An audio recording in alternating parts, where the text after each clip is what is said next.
what are the treatment plans that ROC goes about? So what does the organization do with a patient at every step from the moment you meet them? Yeah, okay.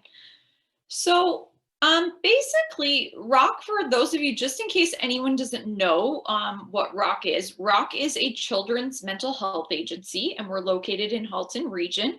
We have offices in Oakville, Burlington, Milton, in Acton, and Georgetown.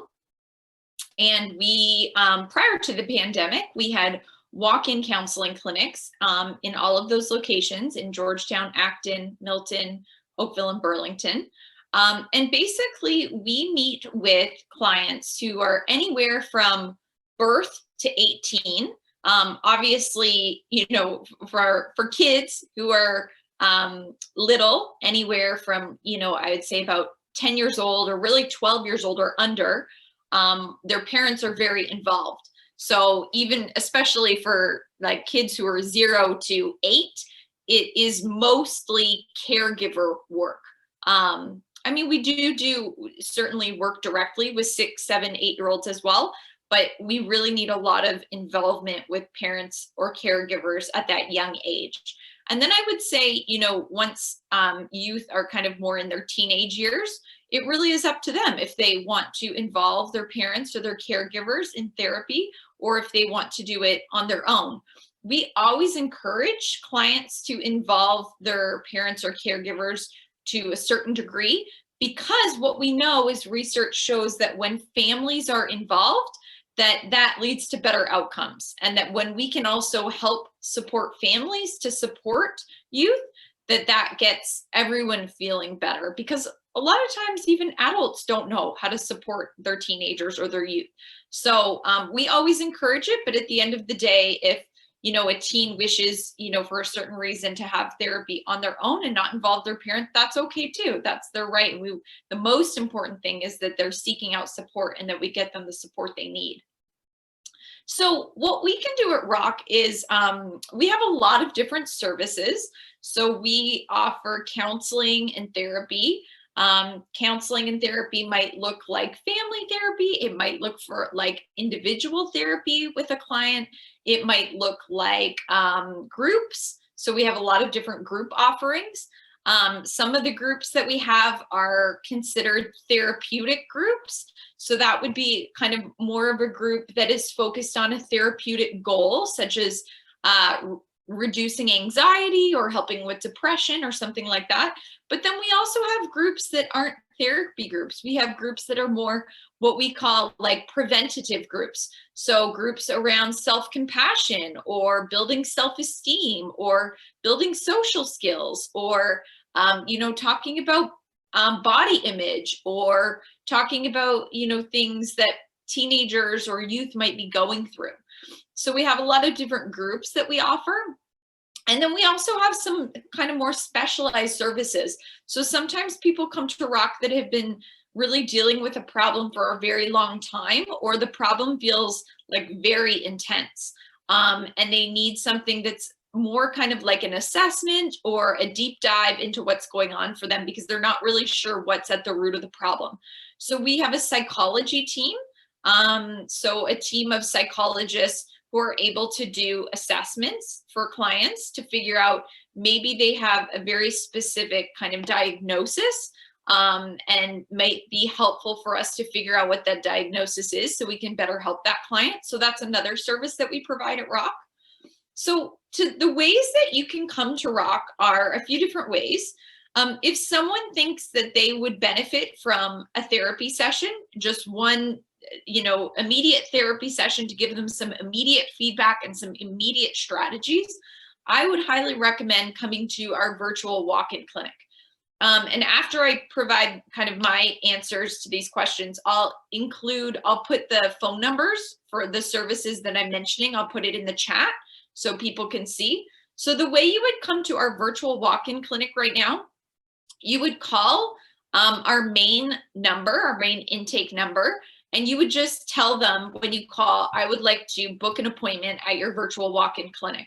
And the person on the other end of the phone will get you booked in to meet with a therapist at our virtual walk-in clinic. Like I said, before the pandemic, it was a walk-in service, like a medical walk-in doctor's office, where families would come to Rock and you would meet with a therapist that day to get some immediate feedback or some immediate strategies. That's one way that you can come to Rock and start your service. If you're not really sure what you need at Rock and you're struggling, you don't know if you need an immediate therapy session, you're not sure if maybe what you would like is actually kind of like a group, or you would just like to learn more about what we offer at Rock, you can also call our main intake line and you can speak to someone in our access and system navigation team. And the folks on the access and system navigation team are trained specifically to help people determine what will be the best service for you at Rock or in our community. So they have partnerships with Nelson Youth Center, with Radius Child and Youth Services, with PAW, with a couple of the other service providing agencies in Halton. So if you speak with someone on that team, they can get you kind of set up to receive the most appropriate service for you. So I'll write those numbers in the chat. And then I do want to mention that the other way that folks are always able to connect with Rock is if someone is in crisis. So this can be if you are in crisis, this can be if your child is in crisis, this can be if you have a sibling in your home that's in crisis. You could even call for a friend if you're worried about a friend, to call to know kind of what to do. So this is in case of needing immediate support. If you are in high distress or someone close to you is in high distress, you could always contact our Rock crisis line, and our Rock crisis line is open and available 24/7. That means that you can call any time of day, whether it's during the day or if it's 2 o'clock in the morning or 5 o'clock in the morning. There's always going to be someone that's going to be there to answer, and it's 7 days a week, so weekends, anytime. So I'll put all of that information in the chat for you. Thank you so much for sharing that with us, Lauren. So we're going to move on to the next question. So have you seen a direct impact from the HH_youth accounts? It's the Instagram account that Lauren hosts. So maybe you've seen it through youth reaching out to you through the account, maybe calling in and mentioning the account, and so on. Yeah, so first I'll just clarify that HH Youth it was actually started, it wasn't started by me, so I don't want to take any credit for that. It was started by the staff that work at the Georgetown and Acton Youth Centers.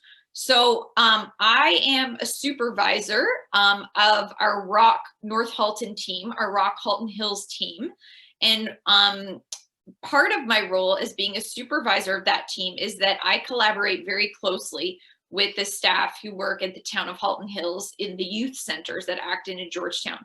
So they started this HH Youth account, and about a year and a half ago, I joined up with them to collaborate. And now what I do is I contribute to that account. So it's kind of like a joint account with multiple contributors.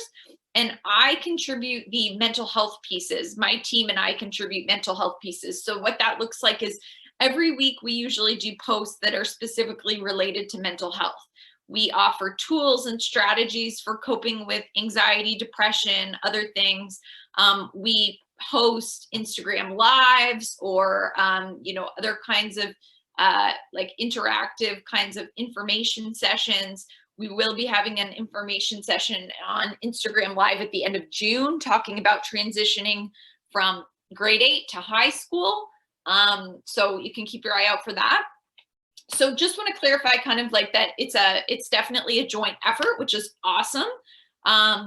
In terms of, a direct impact, I think it's really hard for me to say, because when people call Rock, they don't necessarily say where they learned about us.